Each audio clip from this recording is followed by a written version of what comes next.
kami, calon guru penggerak Angkatan 7 Kabupaten Bone, Provinsi Sulawesi Selatan, dengan fasilitator Ibu Haja Sukesi SPD MPD. Saya sendiri, Rahyuni SPD. Sebelah kanan saya, Marsha SSI MPD.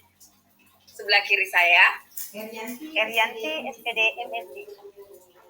Kami akan melakukan tugas demonstrasi kontekstual modul 2.3 praktik coaching menggunakan alur Tirta. Selamat menyaksikan. Assalamualaikum warahmatullahi wabarakatuh. Apa kabar Bu Marsha? Waalaikumsalam warahmatullahi wabarakatuh. Baik, alhamdulillah Bu Yuni. Baik Bu Marsha, sesuai janji kita kemarin, hari ini kita akan mengadakan coaching di mana Bu Marsha sebagai coach dan Bu Yanti sebagai coach. Nah, sebelum kita mulai, ada beberapa hal yang perlu saya sampaikan dan tanyakan berkaitan kegiatan ini. Udah siap, Bu? Nah, pertama-tama saya akan sampaikan rubrik penilaian terlebih dahulu sebelum Ibu Marsha melakukan proses coaching. Apakah nantinya sesuai dengan alur Tirta yang mencakup tujuan, identifikasi, rencana aksi, dan tanggung jawab yang akan nampak selama dialog antara coach dan coach. Kemudian saya juga akan mengamati selama coaching berlangsung apakah nantinya sesuai dengan prinsip coaching yaitu kemitraan, proses kreatif, dan memaksimalkan potensi atau tidak dilakukan ya. Bisa dimengerti Bu? Iya Bu, mengerti. Baik Bu. Dalam proses coaching, tentu ada beberapa kompetensi yang dimiliki oleh Bu Marsha sebagai coach. Nah, menurut Bu Marsha, kompetensi apa yang akan dikembangkan saat coaching nanti? Kompetensi akan saya kembangkan itu ada 3, yang merupakan kompetensi inti yang harus dimiliki oleh seorang coach, yakni presence atau competensi. Mendengarkan aktif, maksudnya mendengarkan dengan rasa dan mengajukan pertanyaan berbobot, Bu. Oh iya Bu. Jadi dari ketiga kompetensi coaching yang akan dikembangkan, manakah yang Ibu rasa akan diobservasi secara spesifik? Yang ingin saya kembangkan itu Bu, yaitu mendengarkan aktif dan mengajukan pertanyaan berbobot, Bu, agar saya dapat mendorong guru saya menemukan solusi atas masalah yang dihadapi. Wah, bagus itu. Kalau gitu, apa indikator ketercapaian tujuan yang diharapkan dapat dicapai oleh Bu Marsha? Tentu saja, saya ingin menyimak dengan baik apa permasalahan yang dihadapi coaching dan mampu menstimulasi pemikiran coaching agar dapat menemukan solusi dan permasalahan serta bisa menggali ide-ide baru yang mungkin muncul nantinya dengan mengajukan pertanyaan-pertanyaan yang berbobot. Ya bagus. Jadi Bu Marsha mengharapkan Ibu Yanti sebagai coach dapat menemukan ide baru dalam pengembangan kompetensi dirinya dan dapat menemukan sebuah solusi bagi permasalahannya. Bukan begitu kan Bu ya? Oke, baiklah. Saatnya Ibu Marsha dan Bu Yanti melakukan proses coaching. Silahkan Bu. Makasih ya Bu. Sama-sama. Assalamualaikum warahmatullahi wabarakatuh, Bu Yanti. Waalaikumsalam Bu. Bagaimana kabar Ibu hari ini? Alhamdulillah Bu, baik. Ibu sendiri gimana kabarnya? Alhamdulillah baik juga Bu Yanti. Hari ini saya ingin mengajak Bu Yanti ngobrol. Mungkin agak sedikit. Kira-kira Ibu keberatan tidak ya? Justru itu Bu, seperti yang saya katakan kemarin, sepertinya saya perlu teman bicara Bu untuk memecahkan masalah saya akhir-akhir ini sedang saya hadapi Bu. Baiklah, semoga pembicaraan kita hari ini bermanfaat ya Bu. Itu yang saya harapkan Bu. Emang apa yang mengganggu pikiran Bu Yanti selama ini? Begini Bu, sekarang saya merasa anak-anak kurang bersemangat dan tidak ada motivasi untuk belajar matematika, Bu. Jadi, apa yang saya bisa bantu ya, Bu? Saya hanya ingin dapat solusi dari masalah saya, Bu. Oh, begitu.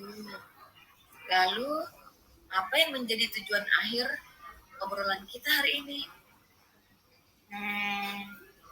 Saya harap setelah bicara dengan Ibu Marsha, saya mendapat solusi untuk menghadapi murid di kelas agar mereka termotivasi untuk belajar, lebih mudah memahami materi, dan senang belajar matematika, Bu.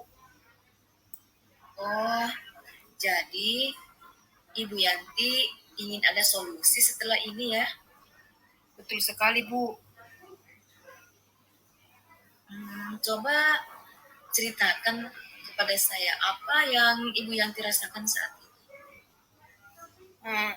Saya merasa saat mengajar murid-murid kurang memperhatikan saya, Bu, dan ini membuat saya kurang bersemangat, Bu. Oh begitu. Apa yang membuat Bu Yanti kurang bersemangat? Saya merasa murid-murid tidak bisa mengikuti pelajaran saya dengan baik, terlihat bosan dan gak ada semangat belajar. Baiklah, saya mengerti maksud Bu Yanti.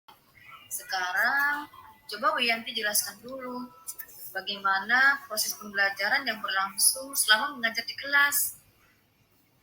Ya, seperti biasa, Bu.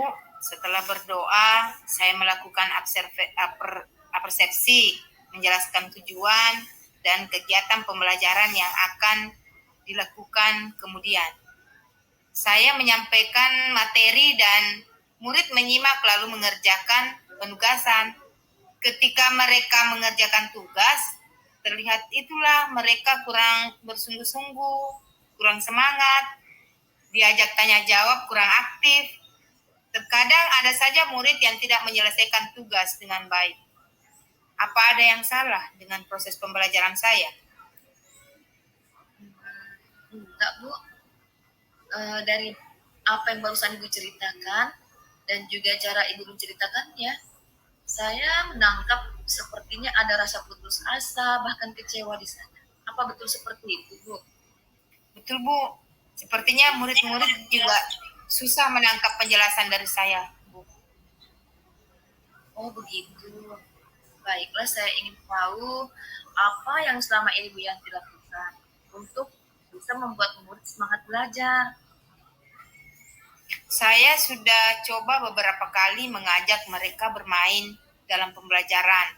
Saya mengadakan diskusi kelompok. Tapi sepertinya sebagian besar kurang mengerti dengan pelajaran matematika. Sepertinya nggak ada minat untuk belajar, Bu. Oh, jadi menurut Ibu Yanti, mereka itu kurang mengerti dengan materi yang dipelajari. Jadi, kalau begitu, menurut Ibu, apa yang membuat mereka tidak memahami pelajaran Ibu? Sepertinya penyajian materi kurang bervariatif, Bu. Jadi mereka nggak ada minat untuk belajar. Oh, pembelajaran kurang bervariasi ya, Bu. Menurut Ibu, metode pembelajaran apa yang dapat Ibu gunakan lagi agar penyajian materi itu lebih bervariatif dan mereka pun lebih mudah paham materi yang diberikan? Saya akan mencoba pembelajaran berdiferensiasi agar murid dapat menerima materi sesuai dengan kebutuhannya. Saya akan melakukan asesmen diagnostik untuk memetakan kebutuhan murid terlebih dahulu. Wah, itu bagus Bu Yanti. Mereka nanti bisa belajar sesuai dengan minat dan kebutuhannya. Selain itu, kira-kira nih, apa lagi yang akan Ibu lakukan agar mereka itu lebih bersemangat dan fokus dalam belajar, Bu? Saya akan menggunakan media pembelajaran yang interaktif, menggunakan media pembelajaran yang ada di sekitar agar lebih kontekstual, membuat kuis berbasis game dan Barangkali melakukan ice breaking saat mereka terlihat kurang fokus, Bu. Kira-kira di antara standar proses pembelajaran yang dimiliki, bagian mana nih yang menurut Ibu Yanti paling perlu Ibu tingkatkan atau kembangkan? Saya ingin mengembangkan bagaimana saya bisa memenuhi kebutuhan belajar murid-murid saya yang berbeda-beda, Bu. Oh, jadi Ibu ingin mengembangkan bagaimana Ibu bisa memenuhi kebutuhan belajar murid-murid Ibu yang berbeda-beda. Apa indikator dari Ibu sudah bisa memenuhi kebutuhan belajar murid Ibu yang berbeda-beda tersebut? Ya, Bu, indikatornya semua murid itu bisa memahami konsep yang saya ajarkan dengan lebih mudah. Mereka bisa menikmati proses belajar mereka karena sesuai dengan gaya dan kecepatan belajar mereka masing-masing sehingga mereka lebih bersemangat. Baik. Jadi indikatornya adalah semua murid Ibu bisa memahami konsep yang Ibu ajarkan dengan lebih mudah. Dan mereka juga bisa menikmati proses belajar karena sudah sesuai dengan gaya dan kecepatan belajar mereka masing-masing ya. Ya, Kalau begitu, sehubungan dengan tujuan tersebut, dari skala 1 sampai 10, Ibu ada di angka berapa saat ini? sepertinya saya masih di angka 6 deh, Bu. Di angka 6 ya. Iya, Bu. Seperti apa itu angka 6-nya, Bu? Bisa dijelaskan?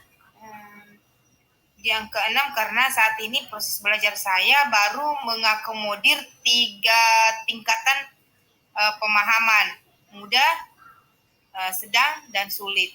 Saya belum mempertimbangkan gaya belajar dan kecepatan belajar murid sama sekali. Nah, kira-kira apa prioritas utama Bu Yanti setelah ini? Pertama, mungkin saya akan memperbaiki suasana hati saya dan semangat dari dalam diri saya. Dengan begitu, semoga murid mendapat imbas dari semangat saya, Bu. Itu langkah yang tepat sekali Bu Yanti. Ada nggak hal lain yang mungkin ingin Ibu Yanti lakukan? Ada, Bu. Penerapan pembelajaran sosial emosional dengan teknik stop, di mana murid kita ajak fokus kembali pada pembelajaran dan juga bisa menimbulkan semangat baru. Ini bisa diterapkan dalam pembelajaran agar siswa lebih bersemangat lagi saat belajar. Wah, sangat bagus itu Bu. Semoga anak-anak lebih fokus belajar dan bersemangat kembali menerima materi Ibu ya. Iya, Bu, insya Allah, Bu. Nah, selanjutnya kira-kira nih, apa komitmen Bu Yanti terhadap masalah ini? Atau upaya apa yang akan dilakukan nanti setelah membicarakan semua ini?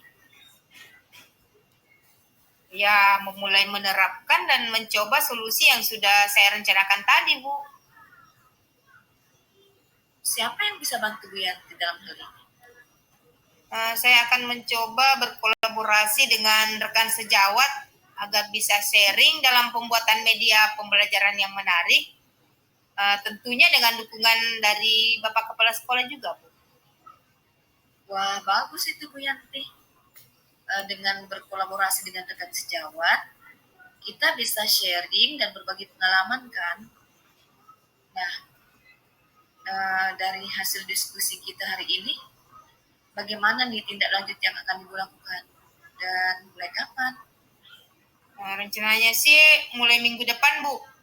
Saya akan segera merancang metode pembelajaran yang interaktif, menyusun RPP berdiferensiasi, dan KSE sesuai dengan kebutuhan murid. Kemudian sharing dengan teman bagaimana menggunakan media pembelajaran yang bervariatif agar pembelajaran aktif dan menyenangkan. Nah, bagus sekali Bu Yanti. Semangat ya Bu. Saya yakin Bu Yanti pasti bisa dan tetap semangat demi anak-anak kita. Saya tunggu kabar baik selanjutnya dari Ibu. Terima kasih Bu Marsha atas diskusi hari ini dan sudah meluangkan waktu buat saya. Sama-sama Bu. Gimana perasaan Ibu setelah kita berbincang-bincang hari ini? Alhamdulillah saya menjadi lega dan lebih semangat lagi karena dibantu menemukan solusi dari permasalahan saya, Bu. Semoga bermanfaat ya Bu. Sudah ya, saya kelas dulu ya Bu. Assalamualaikum. Waalaikumsalam. Terima kasih ya Bu Marsha. Sama-sama Bu. Nah, Bu Marsha tadi sudah melakukan proses coaching dengan Bu Yanti. Gimana hasilnya, Bu? Alhamdulillah hasilnya sangat baik Bu. Dan Bu Yanti juga sudah menemukan ide-ide baru untuk menyelesaikan masalahnya. Alhamdulillah. Terima kasih ya, Bu Marsha. Tadi setelah mengamati proses coaching yang telah dilakukan, terlebih dahulu saya akan mengevaluasi praktik coaching menggunakan alur Tirta. Secara garis besar, selama praktik tadi, semua alur Tirta sudah nampak, mulai dari tujuan, kemudian identifikasi, rencana aksi, dan tanggung jawab. Yang tadi nampak dalam dialog proses coaching. Kemudian juga sudah berdasarkan prinsip coaching, yaitu kemitraan antara coach dan coachee, kemudian proses kreatif dan memaksimalkan potensi itu juga ada tampak ya. Nah, pertanyaan pertama buat Bu Marsha. Setelah melakukan proses coaching, apa yang menjadi indikator ketercapaian yang tampak dari pengembangan tadi? Selama proses coaching berlangsung, saya itu menjadi pendengar yang aktif dengan fokus dan menyimak apa yang disampaikan oleh coach ini, sehingga dapat terbantu untuk lebih memahami situasi yang sedang dihadapinya. Selain itu ada juga beberapa pertanyaan efektif yang berbobot hasil dari mendengarkan aktif dengan rasa agar Bu Yanti dapat menemukan solusi dari permasalahannya Bu Yuni. Oh iya Bu. Tadi juga dari apa yang saya amati dan saya catat tadi selama proses coaching berlangsung, memang Bu Marsha terlihat betul-betul menyimak dengan baik, kemudian menjadi pendengar aktif, fokus dan bisa komunikasi pada pusat komunikasinya pada diri coach, yakni mitra bicara. Ibu bisa menangkap kata kunci yang terucap pada coach yang perlu digali agar coach dapat terbantu untuk lebih memahami situasi yang sedang dihadapinya. Selain itu, Bu Marsha juga terlihat mengajukan pertanyaan berbobot, bersikap terbuka, sehingga dapat menggali ide-ide dan kekuatan potensi dalam dirinya untuk mengembangkan kegiatan pembelajaran yang berpusat pada murid. Menarik dan menyenangkan dalam pembelajaran matematika.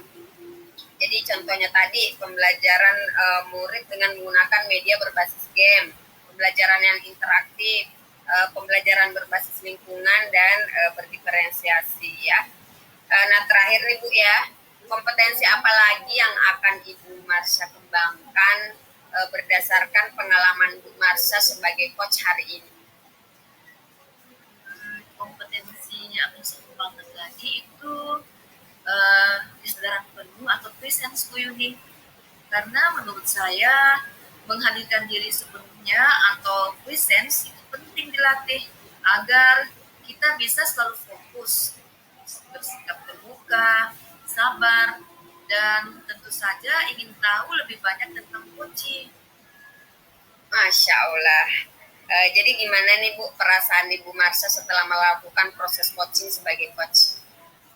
Alhamdulillah, tentu saja merasa sangat senang Ibu, karena kan dapat membantu Bu Yanti kan dalam menemukan langkah-langkah yang baik dan ide baru untuk menemukan solusi dari masalahnya.